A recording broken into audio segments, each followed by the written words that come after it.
All right, hello, my fellow gamers. This is Moses with Project Baka, and in this video, I want to talk about PlayStation overall.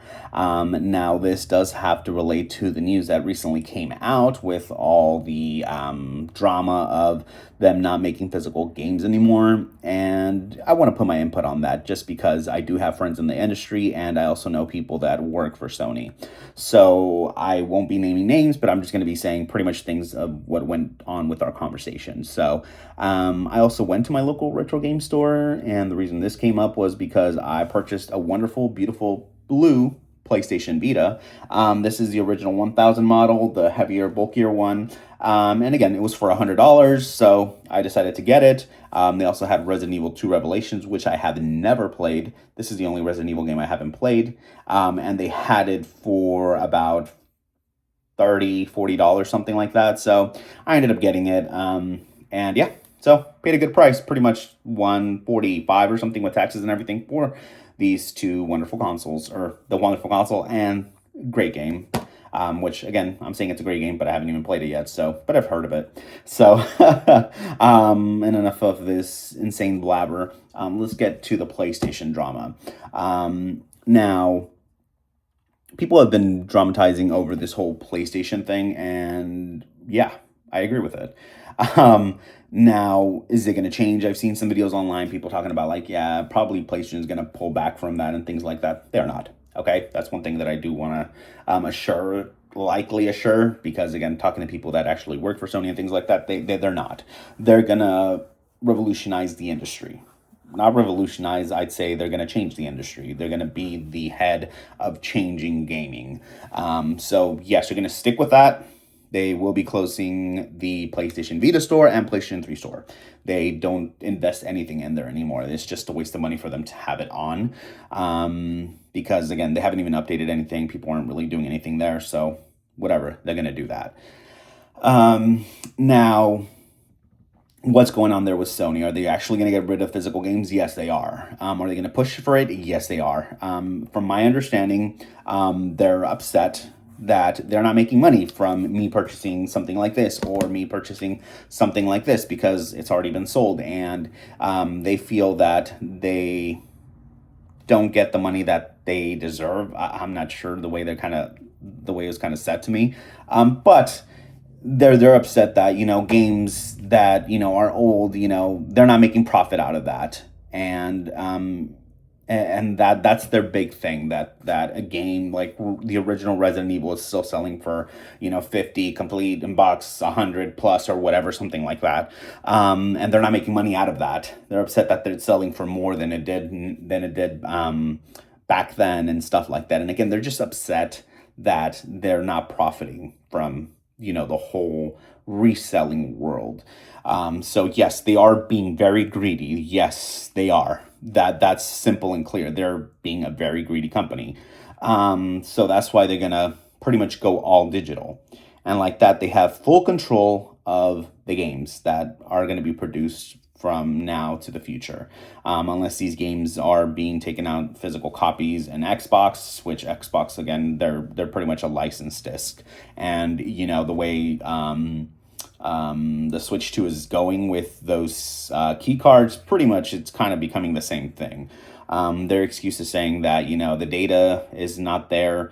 The key cards don't have enough data for blah blah blah. So whatever, they're making up excuses, but that's going to be the future. Physical gaming is going to die, and that is their plan.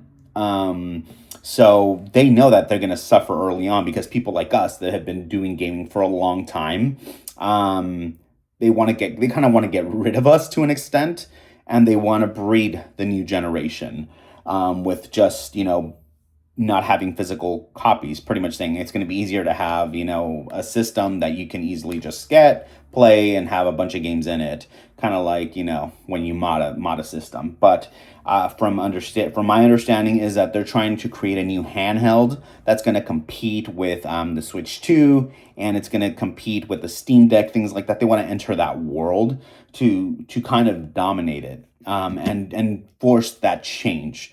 And that change is going to happen. And the reason I say that is because they don't care about the short term loss. They care about the dominance of the future. And that's what they're looking at. So the sad part is that, again, they're pretty much trying to dump us and breed the new generation of them accepting digital gaming now. And that's pretty much the direction it's going to go. They're going to come up with, again, a new handheld system, probably, kind of, like I said, competing with the Steam Deck because they want to dominate that area as well. They might probably steal the idea of the Switch too, where, the handheld becomes the system, but with better, graphics and all that stuff. They're going to put a bunch of technology and invest in it heavily.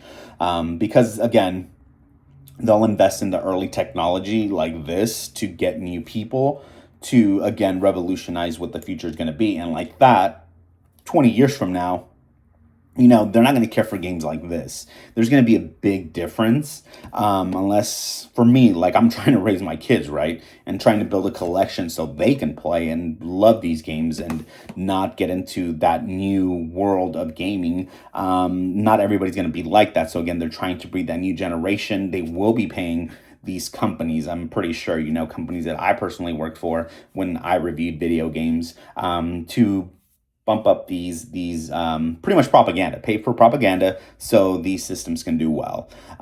So that's going to happen. I mean, they were doing it while I was reviewing video games, and I was like, I'm not going to do this. I'm out. I'm not going to get paid to pretty much bump up a game. That's pretty much what happens, and people already know that. It's not nothing new. So reviews, you have to take them lightly and always do your own research, because a lot of reviews out there are pretty much paid reviews. But yeah, that's the big thing. You kind of have to understand that gaming is going to change. They will force the change. They will invest money to enforce the change and propagandize all that to actually make it happen. And like I said, they're not going to care about the short term. They're caring about the long term. They want to make the changes long term. They want to breed the next generation to only focus on digital and not care about physical. So again, that's pretty much, again, the for sure direction we're going to head over. And a lot of people are saying, hey, they backtracked on this, they backtracked on that, blah, blah, blah. They don't care, to be honest. They have prepared for this. They're not, some company that's, been taking it lightly. They started with the whole, they don't, the PS5 games, they're not real games. They're just licenses to play the games. You have to download it, pretty much like the game key cards. So this is a direction they hit it out first. And then, they're just going to take it away. They're going to stop doing this because it's going to save them money long term. And then they're going to dominate the game world where, you can't resell those games. They're going to be pretty much in a cloud-based situation, and that's how they're going to own it. From me hearing, is that they're eventually going to go to a subscription thing where, you'll pay the subscription and you can play the games. That'll probably be the first way they're going to approach it, because if they're just selling games digitally, it's going to become an issue just because of memory and things like that. It's just going to, again, cause a lot of problems, and that would cause a decline. So their evolution thing would be cloud-based type situation where, you pay a subscription and you can play the games. And that's how they're going to attract people with the new handheld system that's going to be revolutionary, where you're going to have high-end graphics and all that stuff. They're going to make something big to justify that jump to all digital. But them mentally, they're like, this is what we need to do to revolutionize and control the future. So yeah, I mean, it's sad, but it's going to happen. So that's why, for me, I have a huge backlog of games now. I bought someone's collection. I'm purchasing more handhelds and more games that are physical that, still age well for me, that I think will age well for my kids, and they'll play them all. We'll see if I get any of the new systems. I probably won't, unless it's something like, Nintendo still doing physical things. But again, I feel like they'll head that direction as well. And yeah, it's, again, going to be a pretty sad world. But for us, not for the new generation. Probably the new generation won't even care, because they won't know any different. Pretty much that's their idea. They're just changing everything. So Will they succeed? Of course they're going to succeed. They already know what they're doing. They're going to invest billions of dollars on it. And again, their next console is going to be great, but it's going to be that pretty much. They're working, like I said, on whatever their new PlayStation Vita, whatever it's going to be. They are working on a very special project that's going to be a huge change that, will, attract the people and make them forget about the whole physical copy thing. Which again, it's sad, but again, it's going to happen. There's nothing we can really do about it. Again, people are saying if we fight back enough, they will go back. No, they've made up their mind. They know what they're going to do. And again, they've already invested billions of dollars. They've already, they're already ready for the propaganda that they're going to give out to push it that way. Again, they've been working on this system for a few years, even when the PlayStation 5 was coming out, from my understanding, like I said.